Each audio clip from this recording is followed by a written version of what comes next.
আসসালামু আলাইকুম, welcome to আরশিস cooking diary. আজকে আপনাদের জন্য নিয়ে এসেছি কই মাছের একটি নতুন রেসিপি। এই কই মাছ খেতে পছন্দ করেন না বা খেতে ভালোবাসেন না এরকম মানুষ খুঁজে পাওয়া খুবই কমই যাবে।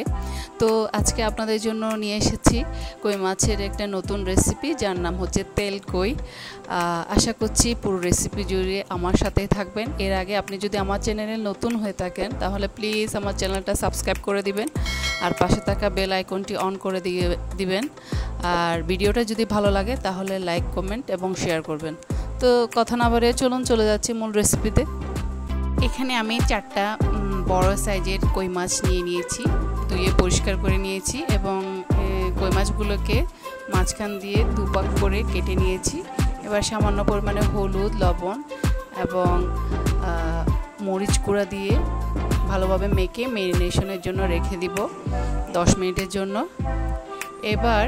এবার একটি মশলার পেস্ট করে নিয়ে নিচ্ছি 1 টেবিল চামচ মরি, 1 টেবিল চামচ জিরা, এগুলোকে পেস্ট করে নিয়েছি এবং দিয়ে দিচ্ছি 1 টেবিল চামচ কাঁচা মরিচ বাটা এবং 1 টেবিল চামচ পোস্ত বাটা। সবগুলো ইনগ্রেডিয়েন্টকে আমি খুব ভালোভাবে মিশিয়ে একটা স্মুথ পেস্ট তৈরি করে নিয়েছি, যেটা আমি পরবর্তীতে ইউজ করব। এবার রান্নার একটি প্যানে আমি পরিমাণ মতো তেল দিয়ে সবগুলো কই মাছকে আমি হালকা ভেজে নেব।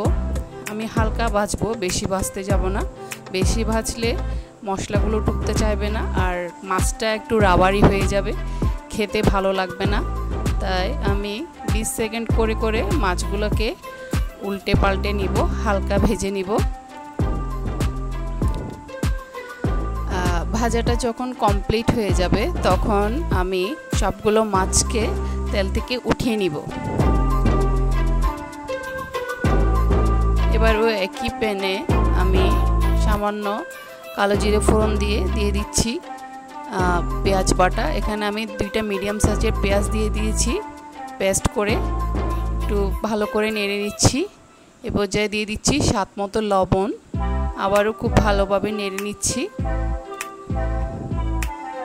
পেঁয়াজের কালারটা যখন চেঞ্জ হয়ে যাবে তখন এ পর্যায়ে আমি দিয়ে দিচ্ছি একটা মিডিয়াম সাইজের টমেটো কুচি, আবারও খুব ভালোভাবে নেড়ে নিচ্ছি যাতে টমেটোটা পেঁয়াজের সাথে গলে যায়। এ পর্যায়ে হালকা একটু পানি দিয়ে আমি একটু ভালোভাবে নেড়ে নিচ্ছি যাতে টমেটোটা খুব ভালোভাবে সিদ্ধ হয়ে যায়।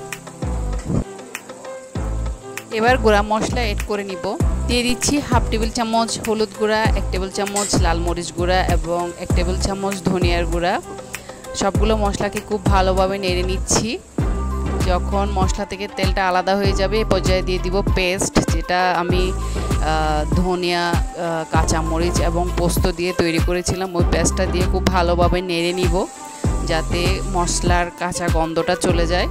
এ পর্যায়ে একটু হালকা পানি অ্যাড করব। পানি অ্যাড করে যখন পানিতে বলক আসা শুরু করে দিবে, পানিগুলো যখন ফুটবে তখন এখানে আমি মাছের পিসগুলোকে দিয়ে দিব, যেগুলো আমি আগে থেকে ভেজে নিয়েছিলাম। ওই ভাজা কই মাছের পিসগুলোকে আমি দিয়ে দিব। দিয়ে দেওয়ার পর ঢাকনাটা দিয়ে দিব। এর কিছুক্ষণ পরে আমি ঢাকনাটা তুলে দেখব কি অবস্থা মাছগুলো, এবং আমি আলতো করে মাছগুলোকে সাবধানে না ভাঙে মতো উল্টিয়ে নিব মাছগুলোকে। চুলার জালটা একদম মিডিয়াম টু লোয়ের মাঝামাঝিতে থাকবে। এর কিছুক্ষণ পর আমি ঝোলের জন্য পানি দিয়ে দিব। আপনারা আপনাদের পছন্দ অনুযায়ী ঝোলটা কম বেশি করে রাখবেন, যে যার মতো ঝোল খেতে পছন্দ করেন। আমি এই পরিমাণের ঝোলটা রাখবো, পানিটা টেনে আর একটু হালকা কমে যাবে। এ পর্যায়ে দিয়ে দিব আগে থেকে কেটে রাখা কাঁচামরিচ। চুলার জালটা একদম মিডিয়ামে থাকবে। এ পর্যায়ে মাছগুলো সিদ্ধ হতে থাকবে এবং প্রপার যে টেস্টটা আছে সেটা বের হয়ে আসবে। এবং আমার মাছগুলো প্রায়ই হয়ে গেছে।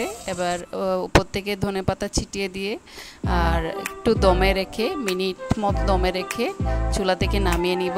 ব্যাস তৈরি হয়ে গেল আমার তেল কইয়ের রেসিপি।